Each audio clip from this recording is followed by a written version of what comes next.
नमस्कार, प्रणाम। मैं अविनाश वारदात तक के एक नए एपिसोड में आज जिस सच्ची घटना के साथ आप लोगों के बीच में आया हूँ, ये सच्ची घटना दिल्ली की है। आजकल दुनिया में ऐसे ऐसे हैवान हैं जिन्होंने मानवता का इतनी शर्मसार कर दिया है जिसकी हर कोई निंदा करता फिर रहा है। आजकल बाबाओं का जो चर्चा है ये तो चल ही रहा था, जैसे आसाराम हुआ, राम रहीम हुए, क्योंकि ये लोग अपनी उम्र से तीन गुनी जो आधी बच्चियां होती हैं छोटी, उन बच्चियों को अपना शिकार बनाते थे। अभी भी बना रहे हैं, क्योंकि जो राम रहीम है वो तो अभी पैरोल पे आ चुका है 15 दिन की। तो ऐसे ही ये लोग आते रहते हैं और क्योंकि इनके पास ज़्यादा पैसे हैं तो ये कुछ भी कर सकते हैं। हालांकि जो दुनिया ऐसी है, इतनी बड़ी है कि इसमें और भी हैवान और भी दरिंदे पड़े हुए हैं। कुछ लोग हाईलाइट होते हैं तो कुछ लोग नॉर्मल होते हैं। अब ऐसा ही मामला एक निकल करके आया है सामने, जिसके बाद सुनेंगे आप तो आपकी रूह सी कांप जाएगी, क्योंकि इस हैवान ने इतनी हैवानियत की थी। मात्र 6 से 8 साल के बच्चों को शिकार बनाता था और उनके साथ दरिंदगी करता है, हैवानियत करता है। उसके बाद से फिर उनको मौत के घाट उतार देता था। चलिए जानते हैं कि आखिर वो ऐसा करता क्यों था और आखिर हुआ क्या था। दरअसल इस पूरी जो सच्ची घटना है, आप इसको ध्यान से सुनिएगा, क्योंकि ये एकदम जो मानवता होती है उसको शर्मसार कर देने वाली है। उसने एक दो नहीं बल्कि इतनी ज़्यादा लड़कियों का शोषण किया था, इतने ज़्यादा बच्चों का शोषण किया था कि जब पुलिस उसको हिरासत में लेती है, जब वो पकड़ा जाता है तो फिर उसके साथ क्या होता है, इस पूरी कहानी में जानेंगे कि आखिर उसने ऐसा किया क्यों था और कब से करना शुरू किया था, लास्ट में उसके साथ अंजाम क्या होता है। चलिए आज की जो सच्ची घटना है इसकी शुरुआत करते हैं। दरअसल कहानी शुरू करूं उससे पहले जितने भी हमारे भाई, जितने भी हमारे बहन चैनल पे नए आए हुए हैं, उनसे विनती है, उनसे गुजारिश है कि चैनल को सब्सक्राइब कर लें, इस परिवार का हिस्सा बने। आपके एक सब्सक्राइब से हमें उत्साह मिलता है, आपका प्यार और सपोर्ट मिलता है, तो फिर हमारा उत्साह इतना ज़्यादा बढ़ जाता है कि हम तुरंत वीडियो बनाने के लिए आ जाते हैं और नई नई कहानियाँ आप लोगों के लिए ढूंढ कर लाते हैं और आप लोगों तक पहुंचाने की मैं पूरी प्रयास करता हूं कि आप लोगों तक अच्छी से अच्छी कहानियां डिलीवर हो सके। चलिए आज की कहानी शुरू करते हैं। बदले में आप इस वीडियो को बस लाइक कर दीजिएगा। तो चलिए आज की कहानी की शुरुआत करते हैं। दरअसल ये जो सच्ची घटना है ये दिल्ली की है। दिल्ली की एक कॉलोनी लगती है, इंदिरा नगर कॉलोनी, और इसी इंदिरा नगर कॉलोनी में एक परिवार रहता है, जिस परिवार का जो मुखिया होता है वो संतोष होता है। संतोष की बीवी होती है जिसका नाम प्रतिमा होता है। प्रतिमा की एक बेटी होती है जिसकी उम्र 6 साल के करीब थी, जिसका नाम प्रीति होता है। दरअसल जब सुबह का टाइम होता है तो जो प्रीति है वो शौच के लिए बाहर निकलती है, और बाहर निकलने में जैसे वो बाथरूम में जाती है, बाथरूम में जाकर के वो सीधा बाहर निकलती है, और बाहर निकल करके जो उनकी जो कॉलोनी होती है वो एकदम थोड़ी सी आउटर साइड में होती है। यानी कि जो सिटी होती है, सिटी से बाहर थे, एक बनाया गया था, खेत टाइप का था, उसी में एक कॉलोनी, जैसे आजकल ये जो अपार्टमेंट बिक रहे हैं या फिर जो प्लाट बिक रहे हैं उसमें जो बुकिंग हो रही है उसी टाइप का वो होता है। और उसी में उसकी परिवार रहने लगता है, घर बनवा करके अपना। और फिर वहाँ से कुछ ही दूरी पर एक नहर होती है, यानी कि लगभग 100 मीटर की दूरी पे ही एक नहर होती है। अब जो बच्ची होती है वो उधर से खेलते खेलते पता नहीं कब वो उस नहर के साइड चली जाती है, पता ही नहीं चलता है। दरअसल जो परिवार होता है अपनी बेटी को खोजने के लिए निकलने लगता है, क्योंकि जो उनकी बेटी होती है जिसकी उम्र 6 साल होती है उसको स्कूल जाना होता है।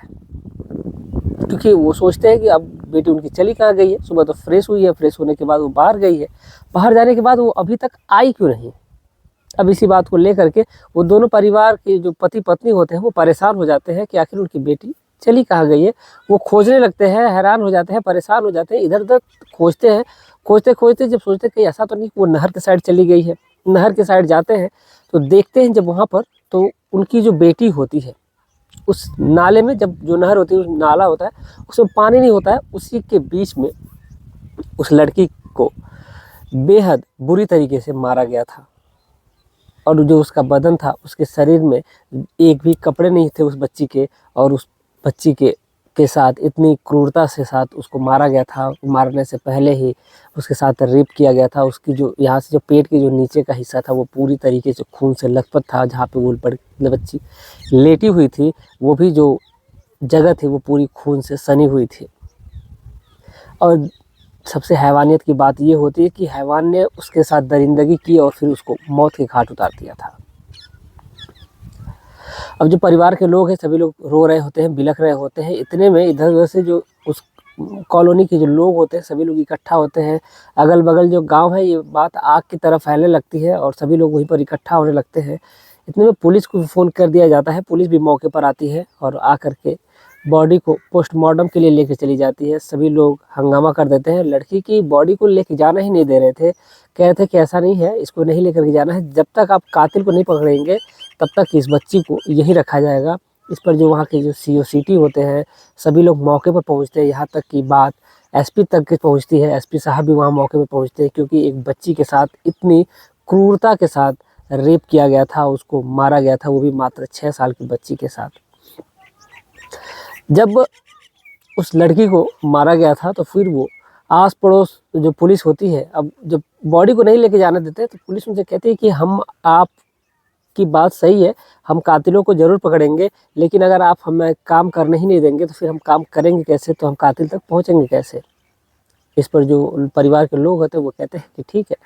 बाकी मामला रफा दफा वहीं से होता है और फिर पुलिस अपने काम में जुट जाती है। वक्त गुजर रहा होता है, उस मामले को इतनी गंभीरता से लिया गया कि फिर जो वहाँ के जो SP होते हैं उन्होंने SHO को, SO को, सबको निर्देश दिए कि वो लोग अपनी कार्रवाई को तेज़ी में बरते और फिर इधर उधर जो पुलिस की अलग अलग जो टीम होती है वो जांच पड़ताल में जुट जाती है।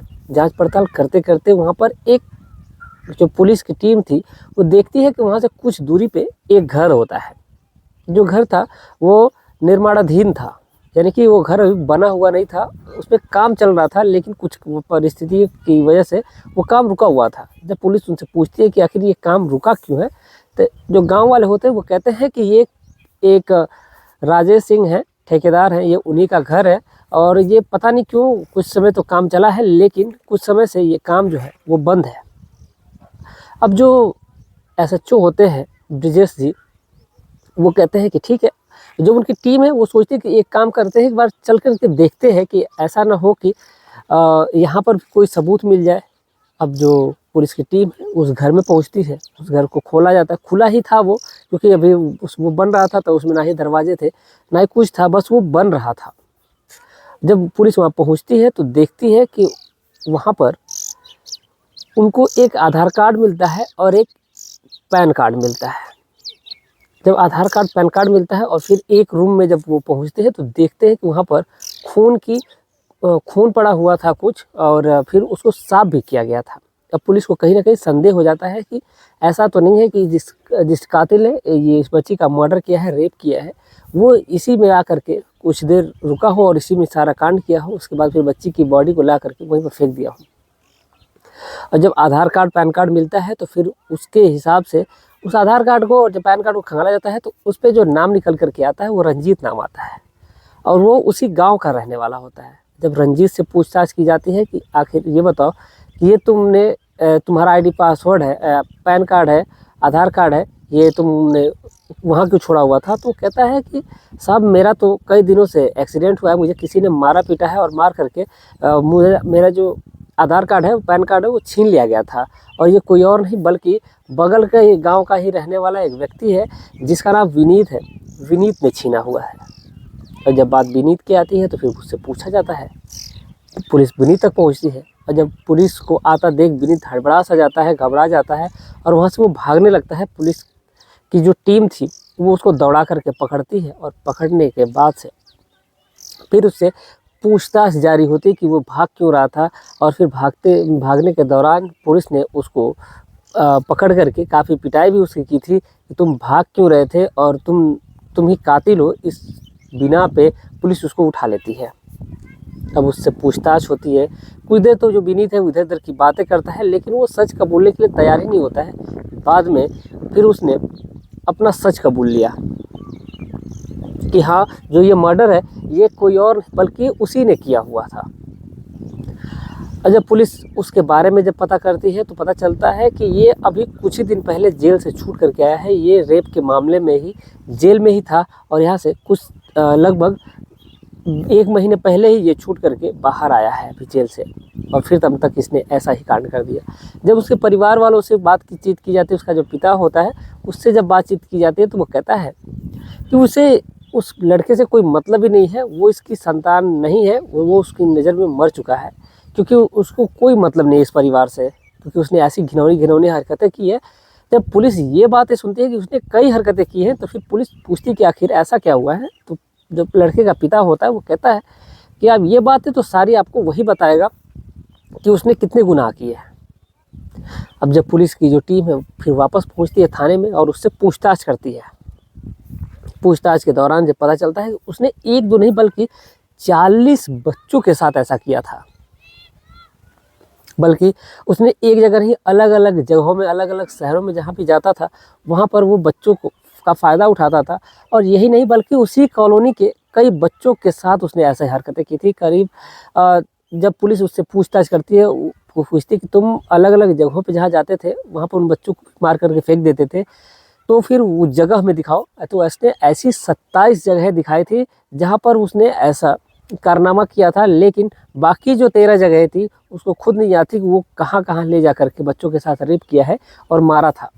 लेकिन वहाँ से जो बॉडी थी, तकरीबन ये बात थी 2009 की, 2009 में उसने ऐसा कांड किया था। 2009 से वो ऐसा कांड करते हुए शुरू कर रहा था और इसका जो कांड है वो चलता आ रहा था। वक्त गुजर रहा था, लेकिन ये ऐसे घर के बच्चों को अपना शिकार बनाता था, यानी कि जो एकदम गरीब तबके के लोग हैं जहाँ पर पुलिस पहुँच ना सके, ऐसे ऐसे वो लोगों को शिकार बनाता था।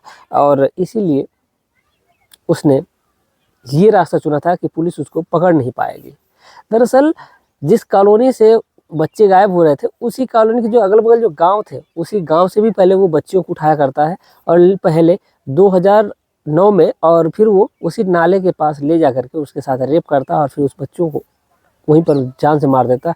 जब उस बच्चों के बारे में पता चलता तो फिर पुलिस भी उसकी उतनी तफ्तीश उतनी अच्छे तरीके से नहीं कर पाती थी और उस मामले को, फाइल को दबा दिया जाता था, मामला दब जाता था। लेकिन 1-2 जगह ऐसा हुआ जहाँ पर उसका जो पर्दा था वो फाश हो जाता है और पुलिस उसको उठा लेती है और उसमें उसको जेल होती है। और जेल पे वो फिर कुछ दिन जेल काटने के बाद से वो फिर बाहर आता है और बाहर आकर के फिर वो ऐसा ही कांड कर देता है और फिर वो पुलिस के हत्थे चढ़ता है जब इस बच्ची की उसने हाथ से हत्या की थी।